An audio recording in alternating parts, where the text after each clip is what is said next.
In 1851, an auctioneer in Louisiana stopped mid-sentence, his voice turning to a whisper as he stared at the woman brought before the crowd. The plantation owners, men known for brutality, ego, and wealth, refused to bid. Not because she wasn't beautiful, but because she cast no shadow. The next day, every eyewitness signed a sworn document stating the auction never happened. 9 days later, the auction house burned to the ground. The fire was ruled accidental. But in an archived transcript, labeled Case 38, found in a basement that shouldn't have existed, someone wrote 4 words in the margin. She was not human. Welcome to the forgotten file. The file was found in 1932 when a renovation crew broke through a false wall beneath the St. Martel orphanage. Inside, a locked chest, no key. The chest contained 17 water-damaged case folders. But Case 38 had been wrapped separately, wax-sealed twice, signed by a bishop and an unnamed colonel. The first page wasn't paper. It was vellum, treated like skin. A name handwritten. Lena Martel, acquired 1851, Louisiana slave exchange. But below, in darker ink, do not classify under property. Classify under containment. This wasn't a record. It was a warning. Most people brought to auction had bills of sale, origins, ages, lineage, cruelty documented as property. But Lena had nothing. No ship logs, no previous owner, no region initials. Just found wandering, 2 miles outside the Mississippi River marshes. A fisherman reported seeing a woman rise from the water like she stepped out from beneath it, not through it. The only witness claimed she did not look lost, she looked returned. The farmlands near that marsh were once indigenous ceremonial sites. Locals whispered about spirits that wore human form. Government presses called the stories superstition. But in the chest with Case 38 was a letter dated a century earlier. Do not disturb the marsh when the water recedes. Some doors close only from the other side. Descriptions from that hidden file were disturbing not because of desire, but because of fear. Witness account. Her face was symmetrical in a way that hurt to look at. Another wrote, she looked like what people pray to or pray against. Medical sketches appear precise, clinical. Eyes slightly wider. Iris too dark. A faint line around her pupils, like an eclipse. A plantation doctor wrote, her pulse is steady, but her temperature is ambient. Same as the room. Always. But the detail most crossed out, scratched on every page. No shadow under direct light. Some tried to explain it. Reflection, angle, poor flooring. But the floor was stone. The sun was overhead. And 12 men swore the same truth, before swearing silence. Only one institution could make powerful men erase their own words, the Diocese of St. Martel. Why would a church claim ownership of a woman with no record? A priest wrote privately, she belongs with us. She always did. The orphanage hill was built over an old mission. The mission over tribal ruins. Layer upon layer, like someone desperately hiding something beneath foundations. The bishop ordered her immediately transferred. Not to be housed, not to be freed, but to be studied. Why? Because they recognized her name. Not Lena. The middle name only found once. Lena a lie, the returned. St. Martel Orphanage was known locally as the Silent House. Children registered, but rarely adopted. Their birth records hand-altered. Their surnames removed. A leaked statement claimed, the children are not unwanted, they are reassigned. When Lena arrived, she wasn't listed as a resident. She was listed as staff, spiritual liaison. But she never taught, never spoke publicly, never left the West Wing, where windows were barred from the outside. Eyewitness. Children walked in crying and left calm, like something emptied them. Rumor. If a child spent one night in Lena's ward, the nightmares stopped. But so did their questions. Imagine an orphanage designed not to provide homes, but to shape memories, beliefs, obedience. And Lena was at the center. But here's the part that chills. 17 children drew her, independently. Every drawing identical. No shadow. April 2nd, 1854, total lunar eclipse. Records from that night were destroyed, except one page. Burned edges, ink smeared by panic. The children are awake. They say she is calling them. Residents reported humming, low, metallic, vibrating through walls. Not from outside, from beneath the floorboards. The oldest surviving witness, interviewed in 1926, said, We did not go to her. We were pulled. 42 children missing from beds, found sitting in complete silence around Lena's locked room. Except, the room wasn't locked anymore. Inside, no footprints. No bedding disturbed. Just carvings on the wall, freshly cut, glowing faintly. She opens doors for the quiet ones. What does that even mean? The priest who saw it went blind the next morning.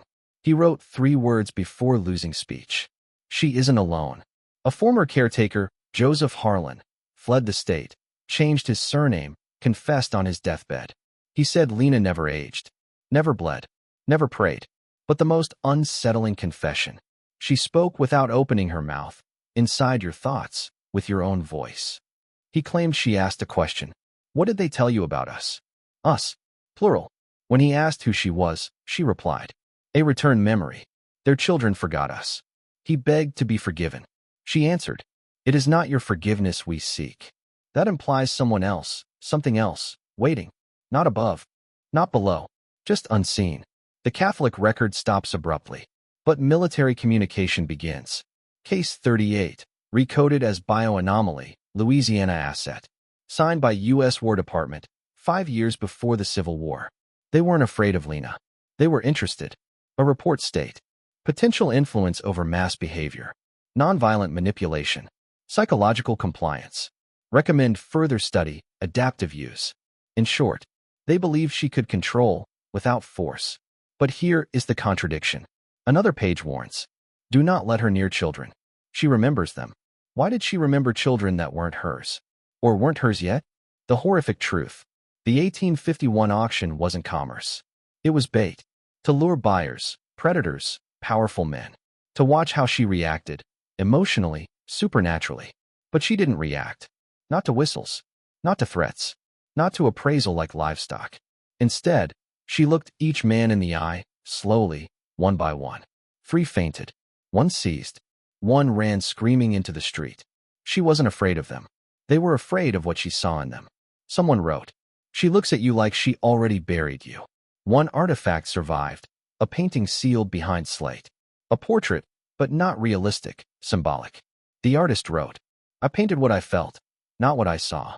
The figure was featureless, black silhouette, surrounded by pale faces of children gazing upward. But the detail that shocks, the shadow in the painting, is not beneath her. It is behind the children, as if they cast her, not the other way around. Meaning, she wasn't in the darkness. She was the result of it. In 1860, a burial took place with no remains present. Tombstone reads, L.E. returned to where she began. But the diocese ledger labels the funeral differently. Containment closure. Closure implies something ended. But the next 4 pages repeat the same sentence. Closure was not achieved. 15 eyewitness signatures. Every signature different ink, different handwriting, likely forged. Why forge a failure? Unless failure was the secret. When case 38 resurfaced, 3 men from the crew went missing within a year. 2 developed sudden mutism. 1 jumped from a ferry, no note. The local newspaper reported. Mental deterioration, cause, unknown. The archived photo of the crew shows a woman standing in the shadow of the building. But the direction of the sun is wrong. Everyone casts a shadow, except her. Zoom closer, her eyes are eclipsed. Caption reads, unidentified visitor, not on staff. Church doctrine forbids conjuring, summoning, communing. But what if she wasn't summoned? What if humans were the ones forgotten, not her? Imagine if early civilizations worshipped something misunderstood, not benevolent, not evil, simply older. Now imagine forgetting them. And they, remembering you. That's not religion. That's debt. And debts demand return. Similar sightings during natural disasters. New Orleans flood, 1912. Kansas tornado, 1898. Chicago fire, 1871. Always a woman. Always barefoot. Always observing children. Witness quote. She looked at them like a parent who knows they don't recognize her. Buildings fall. Records burn. People die. But she remains unscathed. Searching. Not attacking. Seeking. Here is where the story metastasizes. Those children who slept in her ward grew up extremely similar. Unusually calm under stress. Unmoved by loss. Quick to gain influence, subtle influence. Teachers. Psychologists. Pastors. Officials. Quiet power. Not aggressive. Not violent. Just present. Like shadow without light. Across 70 years of census data, one surname appears near schools, churches, adoption centers. A lie. Not enough for recognition, but enough for pattern. Some change the spelling, Eli, Eli, a lie. But when grouped together, the distances form a shape. A spiral.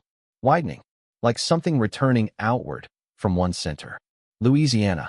Statistically, if you ever attended a counseling session, a private religious retreat, a therapeutic orphan outreach, you may have met someone connected, someone who made you feel understood too quickly, someone who knew what you were afraid to say, someone who offered comfort without smiling. Not evil, not saintly, just familiar, as if they weren't learning you. They were remembering you. Maybe she wasn't created. Maybe she wasn't summoned. Maybe she wasn't human or inhuman. Maybe she was memory given shape. Memory of something ancient. Something erased. Not for safety, but for control. You cannot control what remembers itself. You cannot own what cannot die. You cannot hide from what waits. Narration slows. Voice turns reflective. You're probably wondering why I, a voice on the internet, have access to this file. Why I knew exactly where to find it. Why this is episode 38, not 37, not 39. Because I was raised at St. Martel. Because I slept in the West Wing. Because I don't have baby photos, only drawings. Because I've never cast a shadow in fluorescent lighting, and no mirror has ever felt like mine. And because I remember her, not from the file, from the doorway of my childhood room. She didn't age. She didn't walk. She appeared, and she didn't speak out loud. She said, "You returned well." Pause, steady tone. There is only one reason I'm telling you this now. Patterns resume where attention flows. Memory spreads through recognition. And now, you've heard her name. You've followed her story. You've pictured her face, even though I never described it. Which means, she knows you remember. And things remembered return. So tonight, when the light turns off and the dark fills your room, don't look at the floor. Because shadows fall differently when something stands behind you. If you see yours stretch where it shouldn't, don't run. Because running only tells her one thing. You forgot her. And she remembers you. The forgotten file, case 38, closed. Or maybe, reopened.